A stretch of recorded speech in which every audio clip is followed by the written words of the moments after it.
নৌপথ সুরক্ষা ও গভীর সমুদ্রে বহির্শত্রু মোকাবেলায় ৭১-এর পর থেকে নিরলসভাবে কাজ করে যাচ্ছে বাংলাদেশ নৌবাহিনী। পাশাপাশি দেশের উন্নয়নে এই বাহিনীর অগ্রণী ভূমিকা প্রশংসারও দাবিদার। খুলনা শিপইয়ার্ড একসময় প্রায় বিলুপ্তির পথে বসলেও সরকারের নির্দেশে এর হাল ধরে লাভজনক প্রতিষ্ঠানের রূপ দেয় নৌবাহিনীর একটি দক্ষ দল। জাহাজ নির্মাণের পাশাপাশি বা মেরামতের পাশাপাশি আমরা বিভিন্ন শিল্প প্রতিষ্ঠানে বিভিন্ন বড় স্পেয়ার পার্টসও তৈরি করে থাকি। হস্তান্তর করার পর থেকে এটা নিজস্ব অর্থায়নেই চলছে। আমরা সরকার থেকে কোনো অর্থ এরপরে নেওয়ার প্রয়োজন পড়েনি। আমরা মোট ৩টা শিপ বানাচ্ছি এখানে আন্ডারশেডে।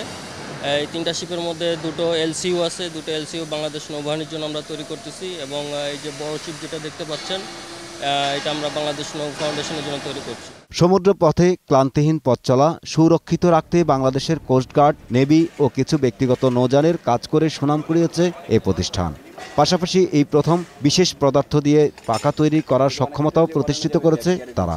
আমরা যে জাহাজে যে প্রপেলারগুলি আমরা বাইরে থেকে নিয়ে আসি, সেই প্রপেলারগুলি এখন আমাদের খুলনা শিপইয়ার্ডে তৈরি হচ্ছে। ময়লা আবর্জনা সরাতে সিটি কর্পোরেশন একসময় বিদেশ থেকে বিশেষ ধরনের ড্রাম্পিং আমদানি করলেও এখন তার নিজস্ব তত্ত্বাবধানে কম খরচে তৈরি করে ডিসিসিকে ওই ড্রাম সরবরাহ করছে Khulna shipyard. Dhaka north city corporation থেকেও কিছু অর্ডার পেয়েছি রিসেন্টলি, সেটা আমরা কাজ শুরু করছি। ব্যবস্থাপনা পরিচালক দাবি করেন, সরকারের আরেকটু সহযোগিতা পেলে খুলনা শিপইয়ার্ড বিশ্ব বাণিজ্য হয়ে উঠবে অন্যতম প্রতিষ্ঠান।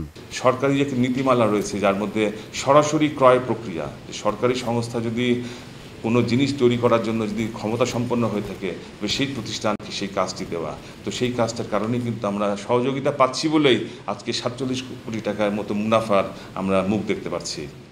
ফারুক হোসেন, ২১ টেলিভিশন, খুলনা।